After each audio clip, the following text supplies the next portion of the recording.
सभापति महोदय, प्रमुख अतिथि, विशिष्ट अतिथि, मञ्चासीन अतिथिवर्ग, शब्दको गहिराई नाप्न बस्नुभएका निर्णायक मण्डल, समय सूचक, मेरा प्रतिस्पर्धी तथा समुपस्थित महानुभावहरू, स्वीकार्नुहोस् म गार्गी कन्या गुरुकुलमको कक्षा 12 मा अध्ययन छात्रा रोशनी लामिछानेको नमस्कार। आज यस प्रतियोगितामा उपस्थित भएर मेरो सपना समुन्नत नेपाल भन्ने शीर्षकमा आफ्ना भनाइहरू हजुरहरू सामु राख्न पाउँदा म अत्यन्तै हर्षित छु। सभापति महोदय, सपना सबैको हुन्छ, सपना सबैले देख्छन्। झन् मेरा उमेरका युवा युवतीहरूले त सपना नदेख्ने कुरै भएन। मलाई एउटा कुरा चाहिँ अचम्म के लाग्यो भने सपना पनि परिस्थिति र वातावरणले सिर्जना गर्दो रहेछ। आजको नेपालको परिस्थिति र दूर अवस्था देख्दा त्यसबाट देशले कसरी उन्मुक्ति पाउला भनेर समुन्नत नेपालको सपना देखिँदो रहेछ। हजुरहरूलाई पनि समुन्नत नेपालको सपना देख्दैमा त्यो पुरा हुन्छ र भन्ने लाग्ला।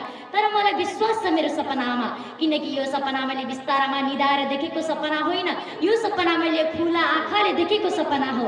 हामीहरूसँग इतिहास नै छ। एउटा गोर्खाको डाँडामा जन्मिएको 18-20 वर्षको युवाले देखेको सपनाले सिङ्गो नेपाल निर्माण भएको। ठुला काम गर्नका लागि खुला आँखाले सपना देख्नै पर्छ।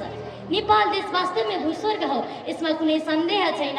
8000 मिटर अग्ला हिम श्रृङ्खलाहरूदेखि लिएर तराईका समतर फाटसम्म अनेकौँ ताल तलैया, अनेकौँ झरना र खोला, अनेकौँ जाति, तिनीहरूको अनेकौँ भाषा र संस्कृति। यति सानो परिधिभित्र के योभन्दा स्वर्गहरू कतै होला?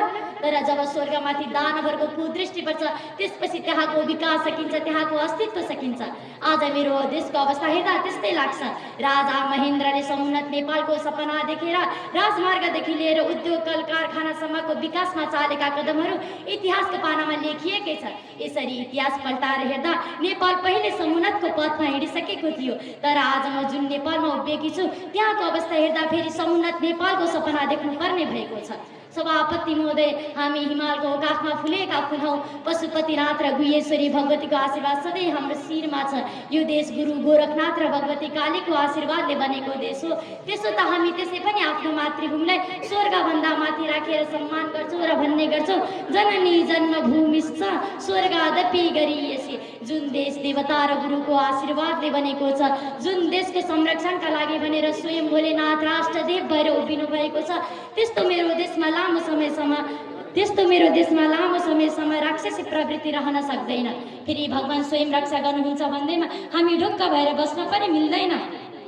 त्यसैले के थाहा, यदा कदा के थाहा, मलाई नै पता त्यो पात्रको रूपमा राष्ट्रदेवले खडा पो गर्न लाग्नु भएको छ कि भन्ने लाग्छ र म राक्षसी शासन अन्त्य भई समुन्नत नेपाल निर्माण भएको सपना देख्छु। सभापति महोदय, कहिलेकाहीँ म एकान्तमा बसेर समुन्नत नेपालको परिकल्पना गर्छु। म देख्छु हिमालहरूको दिव्य सुन्दरताले हजारौँ पर्यटकहरूलाई लोभ्याएको, रारा र तिलिचो जस्ता सुन्दर तालहरूले हेर्न आउनेहरूलाई लट्ठ्याएको। म देख्छु हिमाली भेगमा लटरम्म स्याउ फलेको, मार्सी धान झुलेको।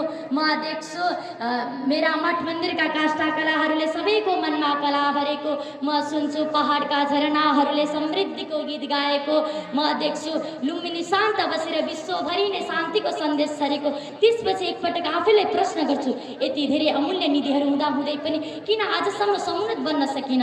अनि सम्झन्छु देशको परिस्थिति, यति धेरै सम्भावना हुँदाहुँदै पनि किन नेपाल बन्न सकिन? किन बुझ्दैनन् नेपालीहरूले यहाँका बहुमूल्य सम्पत्तिको महत्त्व?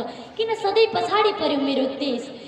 सभापति महोदय, अन्तमा म के निर्णयमा पुग्छु भने नेपालको समृद्धि सम्भव छ। कमी छ त मात्र केवल समृद्ध र समुन्नत नेपालको सपना देख्ने आँखाहरूको। त्यसैले त्यो कमी पुरा गर्न सुरुवात आफैले गर्नुपर्छ भनेर मैले थालेकी हुँ सपना देख्न समुन्नत नेपालको। धन्यवाद। जयतु संस्कृतम, जयतु नेपाल देशः।